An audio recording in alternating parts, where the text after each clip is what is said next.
بسم اللہ الرحمن الرحیم۔ السلام علیکم۔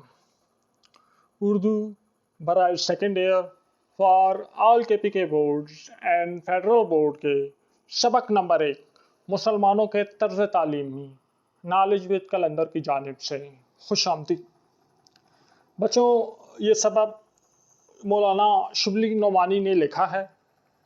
آج کے اس لیکچر میں ہم سب سے پہلے مولانا شبلی نعمانی ان کا تعارف کریں گے، پھر سبق کا جائزہ لیں گے اور اس کے بعد ہم مشقی سوالات اور ان کے جوابات کی طرف جائیں گے۔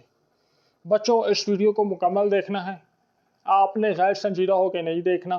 25-30 منٹ کی ویڈیو ہے، میں ایک ایک پوائنٹ ایک ایک بات سمجھاؤں گا اور میری کوشش ہوگی کہ آپ کو اتنی اچھی طرح سمجھ آ جائے کہ دوبارہ آپ کو جو ہے رٹا لگانے کی ضرورت نہ ہو۔ رٹا سسٹم کا ہم نے ختم کرنا ہے۔ آپ آج رٹا لگا لیں، 2 ہفتے بعد آپ کو 2 دن بعد آپ کو بھول جائے گا، لیکن اگر آپ سمجھ کر پہلے سبق کو اچھی طرح سمجھ لیں اور اس کے بعد سوالات کے جواب یاد کریں، 6 مہینے تک بلکہ سال تک آپ کو یہ بالکل نہیں بھولے گا۔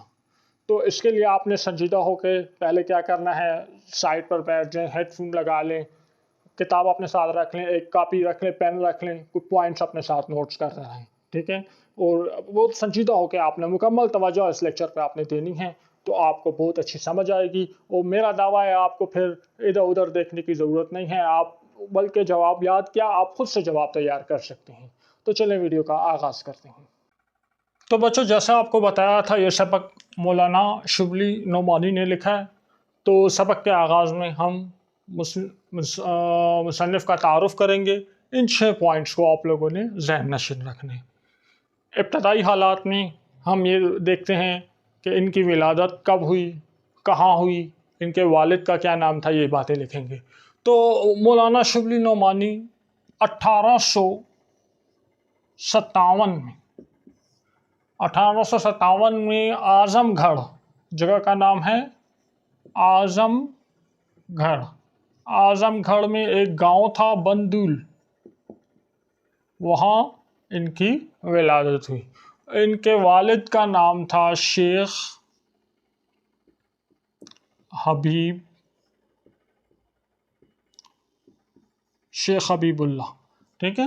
یہ 2-3 پوائنٹ جو ہیں یہ آپ نے ذہن نشین رکھنے ہیں۔ یہ پوائنٹس MCQs میں جو ہیں بہت زیادہ آ سکتے ہیں، یا آپ کو ایسا سوال آ سکتا ہے شبلی نعمانی پر ایک نوٹ لکھیں، تو آپ کو پھر یہ سارے پوائنٹس اس میں لینے ہوں گے۔ تعلیم میں دیکھیں کہ آپ نے ابتدائی تعلیم کہاں سے حاصل کی اور بعد میں اعلیٰ تعلیم کہاں سے حاصل کی۔ تو ابتدائی تعلیم آپ نے اعظم گڑھ میں سے، اپنے آبائی علاقے اعظم گڑھ میں سے ابتدائی تعلیم حاصل کی۔ اس کے بعد آپ عربی اور فارسی سیکھنے کے لیے غازی پور چلے گئے، اور غازی پور میں آپ نے کس سے، مولوی محمد فاروق سے غازی پور میں حاصل کی۔ تو عربی اور فارسی ابتدائی تعلیم اعظم گڑھ سے لی، پھر غازی پور چلے گئے جہاں مولوی محمد فاروق آپ کے استاد تھے، اور ان سے آپ نے عربی اور فارسی کی تعلیم حاصل کی۔ تعلیم مکمل کرنے کے بعد پریکٹیکل لائف، عملی زندگی میں سب سے پہلے آپ نے عملی زندگی کا آغاز وکالت سے کیا، لیکن کچھ ٹائم بعد جو ہے آپ کا دل جو ہے اچاٹ ہو گیا، دل بھر گیا، آپ نے وکالت چھوڑ دی، اور پھر آپ کی ملاقات سر سید احمد خان سے ہوئی، اور سر سید احمد خان کے کہنے پہ آپ علی گڑھ یونیورسٹی جو ہے وہاں پہ پروفیسر مقرر ہو گئے۔ کچھ ٹائم بعد آپ نے اس کو بھی چھوڑ دیا، اور اس کے بعد آپ نے ایک ادارہ قائم کیا جس کا نام تھا دارالمصنفین کے نام سے اپنا ادارہ آپ نے قائم کر لیا۔ ادبی خدمات ہیں تو آپ ایک ہی وقت میں شاعر بھی تھے، مفکر بھی تھے، مورخ بھی تھے۔ اس کے علاوہ آپ سر سید کے دبستان سے وابستہ تھے، اور اس کے علاوہ آپ کو جو ہیں اردو زبان کے پہلا مورخ ہونے کا جو ہے اعزاز حاصل ہے۔ آپ پہلے مورخ تھے، مورخ تاریخ لکھنے والے تھے اردو زبان کے۔ اب وفات کی بات کریں تو آپ 1914 میں